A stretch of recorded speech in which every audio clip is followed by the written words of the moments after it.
Kemudian pertanyaan kedua masih dari Ibu Siti di Sragen.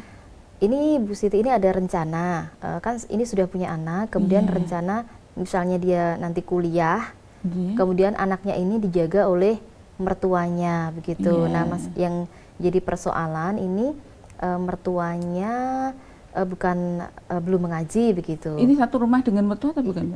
Tidak disebutkan. Oh, tidak disebutkan. Oh iya, jadi bukan warga ngaji, kemudian tidak mau berzakat, dan suami saya sama suami disuruh jangan terlalu dekat dengan ibu mertua.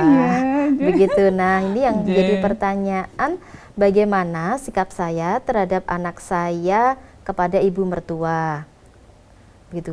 Bagaimana sikap saya terhadap anak saya kepada ibu mertua?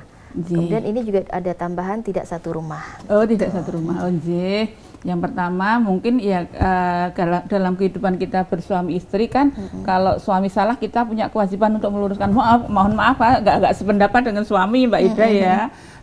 Ibu mertua itu kan ketika kita sudah menikah jadi ibu kita sendiri ya. Kalau harusnya kita tuh sebagai anak itu bagaimana punya kewajiban ku anfusakum wa ahlikum naro. Ibu kita yang melahirkan kita dengan susah payah, kalau dulu itu beliau belum mengenal tuntunan, belum mendapatkan hidayah, kewajiban kita untuk mengajak. Kalau kita mau mengajak kok malah menjauh, nggak akan bisa ya. Jadi bagaimana cinta kita itu kepada suami kita dan keluarganya itu, ini perlu kita meluruskan pendapat suami yang mohon maaf kalau saya menilai salah ya.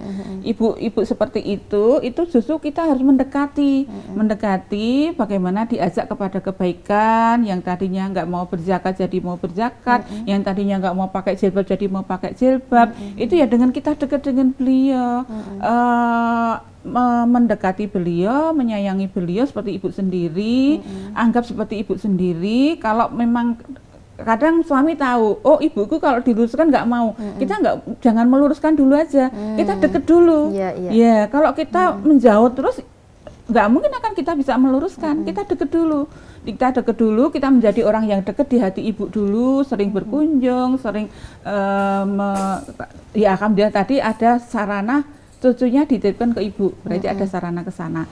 Dan juga bagaimanapun juga itu kan ibu dari suami kita, nenek dari cucu anak kita ya. Nenek dari cucu anak kita ya.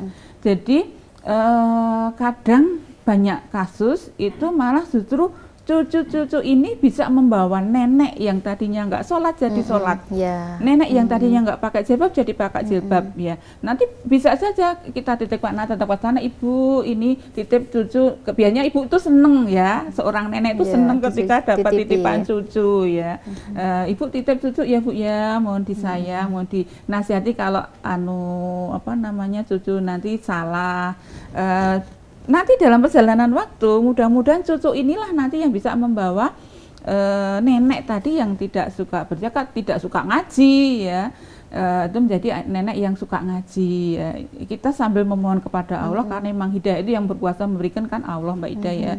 Sambil kita mohon kepada Allah, mudah-mudahan Allah memberikan hidayah kepada ibunya suami, dan lahirkan suami untuk menjadi anak yang berbakti. Anak yang berbakti itu bukan kok malah menjauhkan istri dan anaknya dari orang tua ya. Jadi bagaimana anak yang berbakti itu orang tua yang tadinya nggak sholat itu mumpung masih punya waktu, yang tidak mau berzakat juga ya masih punya waktu sebelum ibu dipanggil Allah, itu bagaimana menjadi ibu yang nanti mendapatkan surganya di akhirat nanti. Karena memang kebahagiaan yang utama itu ada kebahagiaan di akhirat nanti Mbak Ida ya. Jadi suami diluruskan, Mas ya, maaf nggak bisa, nggak sependapat dengan penjenengan. Ibu penjenengan itu kita harus punya kewajiban untuk bagaimana ibu nanti mendapatkan surganya Allah. Biarkanlah ibu rekoso di dunia, tetapi jangan sampai nanti ibu juga rekoso di akhiratnya nanti. Jadi nggak masalah Mbak ya, penjenengan nanti menitipkan putranya kepada nenek yang seperti itu. Yang penting nanti anak-anaknya ketika kan hanya beberapa waktu tinggal kuliah saja, tetap pemegang pendidikan utama kan penjenengan. Penjenengan punya ilmu untuk ke sana, dan nanti dalam perjalanan waktu mudah-mudahan kedekatan cucu dengan nenek itu bisa membawa nenek kepada kebenaran ya. Sampai kita mohon pada Allah, karena yang berkuasa memberikan hidayah adalah Allah. Jadi suami perlu diluruskan Mbak Ida ya. Jangan malah orang tua seperti itu malah kasihan ya.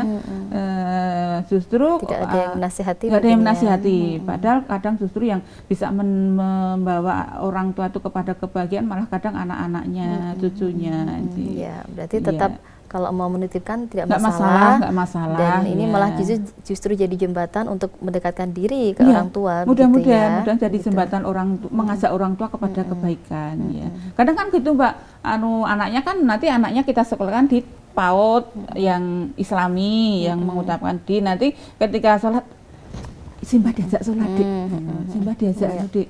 Terus nanti ketika ada pelajaran tentang zakat gitu kalau seperti itu anaknya tadi ada pelajaran seperti ini, nggak ada salahnya ya. Insya Allah mungkin mudah-mudahan cucu itu nanti bisa mengantarkan Simbah kepada kebenaran. Kalau ini tadi putrinya masih kecil itu Bu, masih setahun mungkin ya?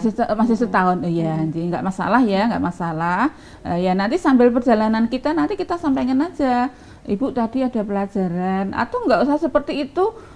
Kita belikan aja radio, Mbak, radio. Mungkin kalau ibu yang ngarahkan kita nggak mau, kadang orang tua tuh kalau yang mengajak tuh anaknya, apalagi menantu yang baru dikenal ya, itu kadang nggak mau. Tapi kalau yang mengajak radio, TV dakwah itu malah mau ya, karena kita sudah mengenal radio dakwah, TV dakwah, belikan aja radio dakwah untuk ibu. Bu, ini ada radio bagus Bu untuk didengarkan, untuk barangkali untuk bisa untuk sambil ngomong cucu untuk mendengarkan berita-berita katakanlah seperti itu.